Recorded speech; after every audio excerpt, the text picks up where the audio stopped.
Welcome. Before we begin, please be aware that our discussions on mental health issues may include sensitive topics and situations that could be triggering to some listeners. Listener discretion is advised, and if you find these subjects distressing, we encourage you to seek support or skip episodes that may be uncomfortable for you. Your well-being is important to us. Welcome to Healing Echoes, Rebuilding Life After Trauma and Abuse. Today we have with us Emily Adams. Emily is co-founder at Transformative Leadership, LLC. She is a force of transformation and leadership. Raised in the Amish culture, her inspiring journey showcases resilience and determination. At 17, she left her Amish upbringing to pursue education at Purdue University, revealing her unwavering commitment to personal growth. Leaving behind her family, Emily embarked on a journey of self-discovery, becoming a mother at 18 and raising 2 boys single-handedly. Now she guides and teaches others in the path of business and leadership. With over a decade of strategic project management experience in automotive and software industries, she specializes in leadership development, business operations, cost savings, increasing revenue, efficiency improvements, and much more. Her mission is to impact as many people and businesses as possible. Hey, Emily. Hey, Caitlin. Thank you so much for having me. Of course. Thank you for coming on. So I kind of just wanted to start with you sharing your personal journey, especially leaving the Amish community and how that impacted your life. Yeah, so I'll try to give you a short version because we can talk for days about the impact that it has. Right. But yeah, born and raised in the Amish culture, left at 17. And in that culture, for those that are listening that are not familiar with that culture, what you've seen on TV reality show is not true. It's not necessarily the way that it's portrayed. So how it works, you basically go to school until you're 13, which is 8th grade, which is equivalent to a 6th grade education. And then the boys usually go work with their dads. The girls usually go learn how to cook, clean, and just be a mom, right? That's their sole purpose. So I knew at a young age that wasn't going to be my purpose. Like I was like, no, I'm made for more. I was always the rebel child too, and question why every single time. Still question why to this day for a lot of things. But yeah, just I knew often get asked like, what made me leave? What was that decision? And for me, like I knew that I was made for something more. It was like this feeling, this like intuition of like, I'm not going to be here like this. Like, it's just not going to. But I had no idea like what that looked like. And then at 16, I lost my best friend in a buggy accident. And that really was one of those moments of like, wow, life is so short. And one thing at her funeral, they had said they weren't sure if she was going to go to heaven, and it broke my heart. Wow. Because I was like, how can a community that is so full of God and so full of this, like, how can you say that? So I was angry, and I went into this whole mode of like, screw God, I don't care. I went into this like long time of not even having trust in God because of the way that the culture had shown the God then and the God now is completely different for me, right? Yeah. But yeah, so I ended up leaving, got pregnant at 18, ended up having 2 boys, went through a very abusive marriage, and then started after divorce, went to Purdue. But how it shaped me today, there's a lot of things that shaped me today was the work ethic that was instilled into me. I am very appreciative for that. I did have to learn the balance because there is no balance in the Amish culture. It's all work besides on Sundays and certain holidays, right? So there was no balance there. But that's one of the things I do appreciate now. I will say that going through that experience and the trauma that came with it, being able to really heal from that. And there was phases to this, there was a phase of I was in survival mode for a long time, probably until at least 10, 12 years after I left before I even started looking at anything. Right. And then when I had a spiritual awakening, it was like everything came to the surface. And it was completely dark it was a rough, dark time for me for a good year. Like I just went through the highs. I stripped my identity and I was like, I don't even know who I am anymore. I questioned everything because now all this stuff came to the surface. It was like I was awake and now I had no idea. And it's interesting because I had started meditating in a 21-day meditation challenge, and that's how my spiritual awakening happened. Mm. And before that, I had a friend tell me, probably 6 months before, like, you need to start meditating. I was like, I'm not meditating. Meditation is so stupid. And now it's one of those tools that I recommend just trying. It's not saying you have to do it every day, but it's been tools that I've constantly gone back to. And that really kind of propelled me to completely shift my identity, shift who I am as a human. I found my bigger purpose and I completely shifted as a parent, like 360. It's one of my favorite tools as well. I also didn't get into it until later in life. I was raised to think it was evil. So I didn't touch it for a very long time. I thought it was weird and bizarre, but then when I got into it, the same thing, it kind of opened up all these other doors.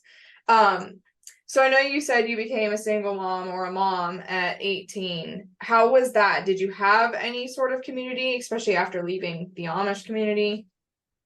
No, I'll complete transparent. It was awful. It was traumatizing. And the reason why it was awful and traumatizing for me is, one, I had no idea how you got pregnant. There was zero sex education in the Amish community, zero. And so I thought I just had the flu and I had morning sickness.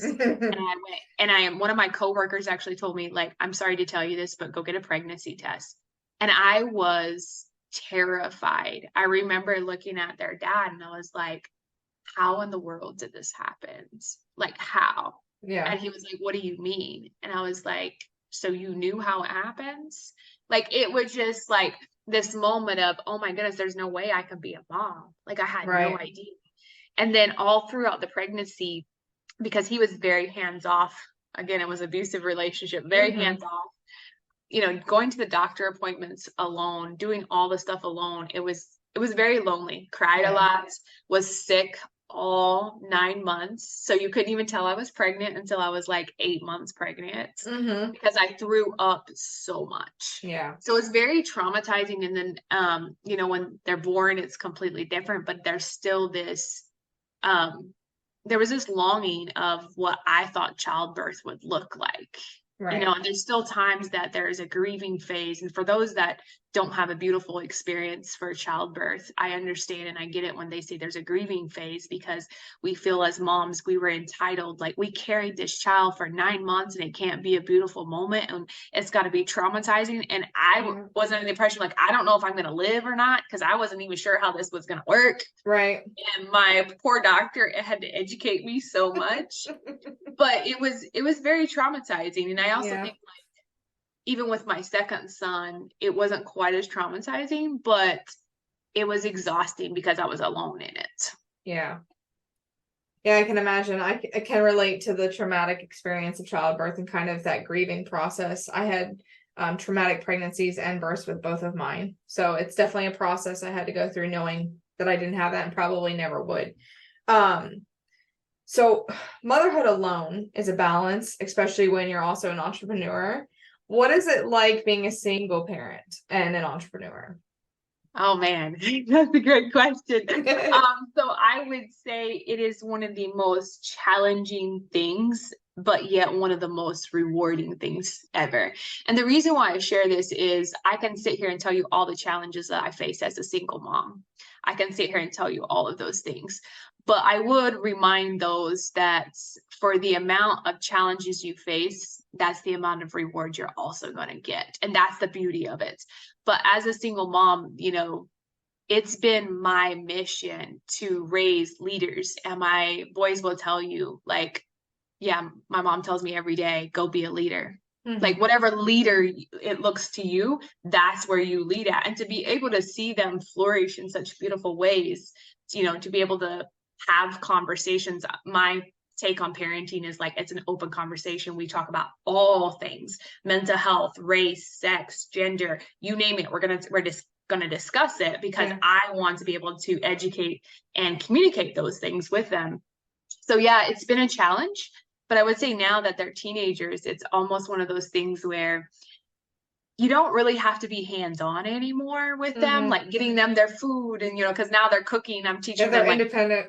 yeah, so they have that independence, but then there's other challenges that come with it, trying to help them figure out, well, what do I want to do with my life? Yeah. What's my life purpose? So now I get to teach them tools that I've learned, like tap into your body for decisions, stay disconnected from like the social media world, like teaching them those things has been really rewarding. So yeah, I wouldn't change it. There's also days I would just say, I know now why God gave me two boys, because there would have been days that I wouldn't have got out of bed. I wouldn't have that big of a mission and that big of a vision. Yeah. But now I have them and it just drives it.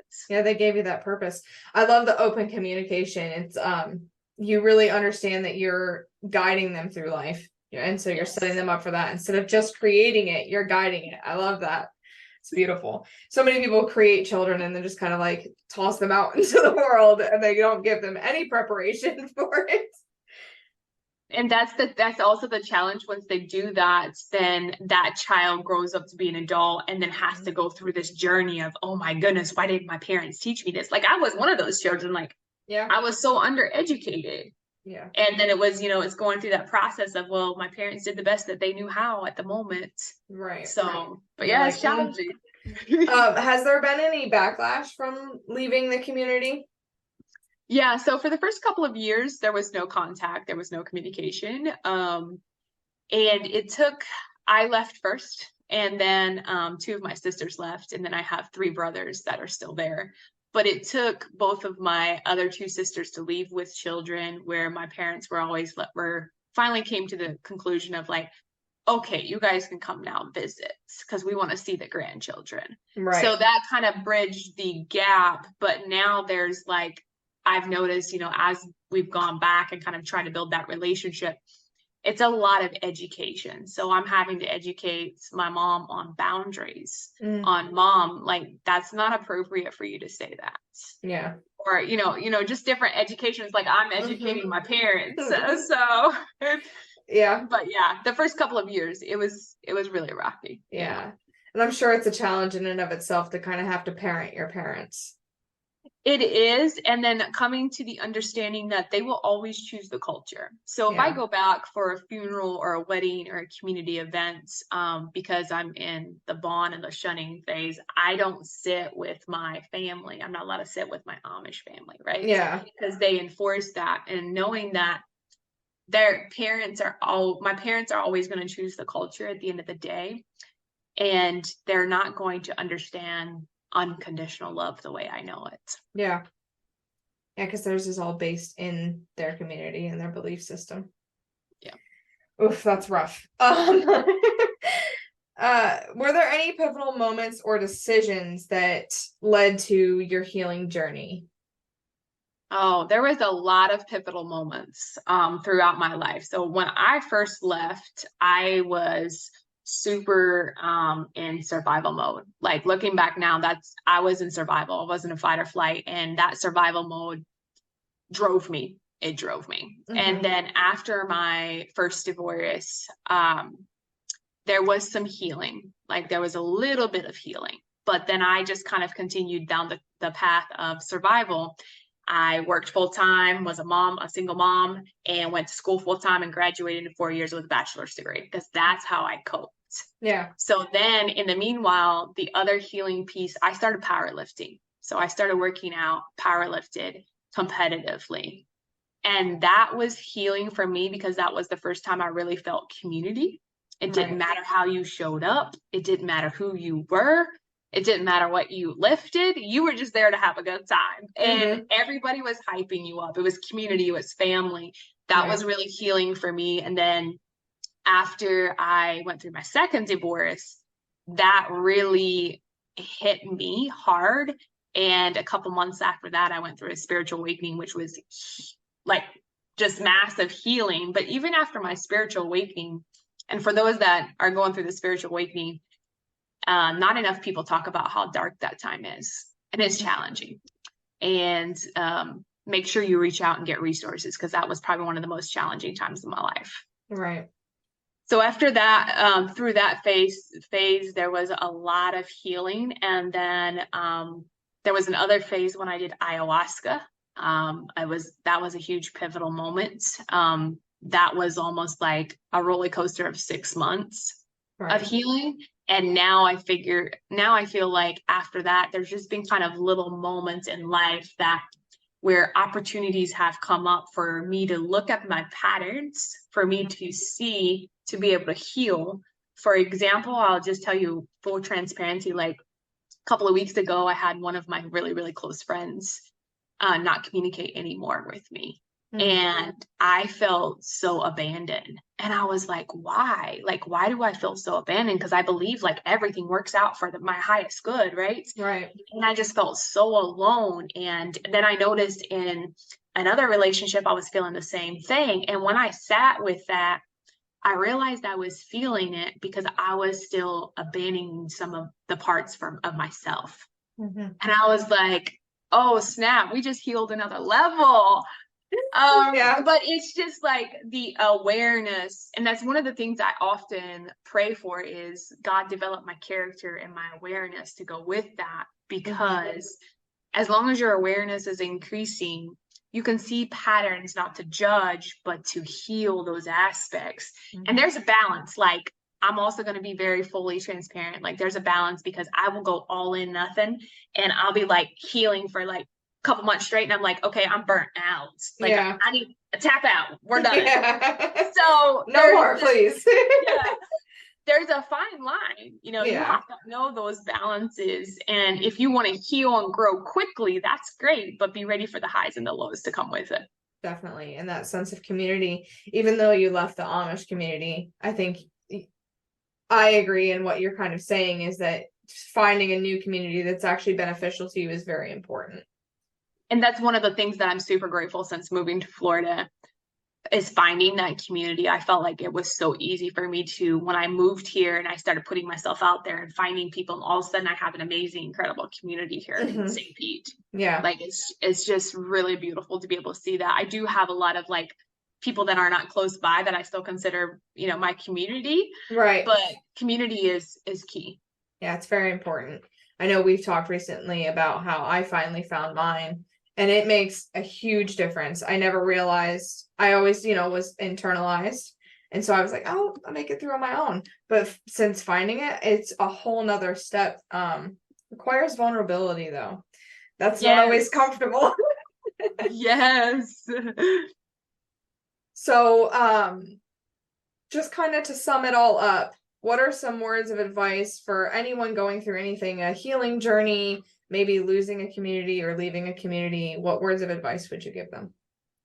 Yeah, my words of advice would be to fully trust yourself, deeply trust yourself. And the reason why I say that is so easy for us to get in our heads and to forget why we are called to walk away from the community, the relationship, whatever we are walking away from.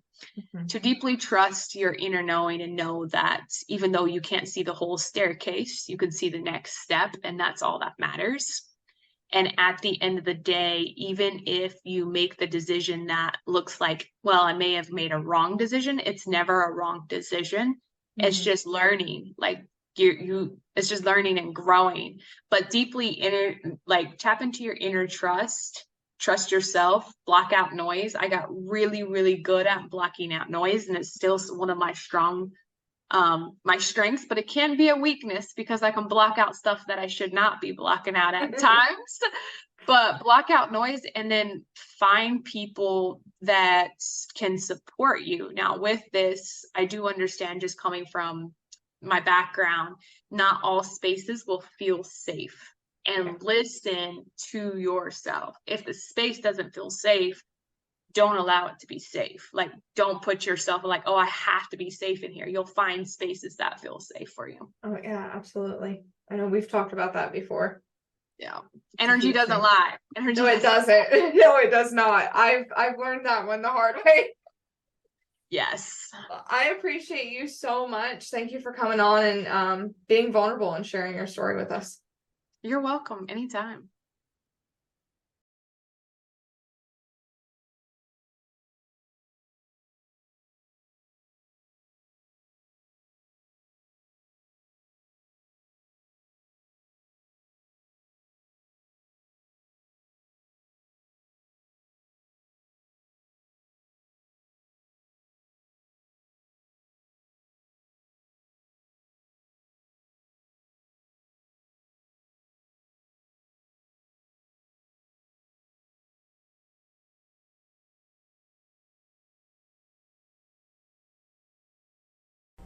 Thank you for tuning in to Healing Echoes.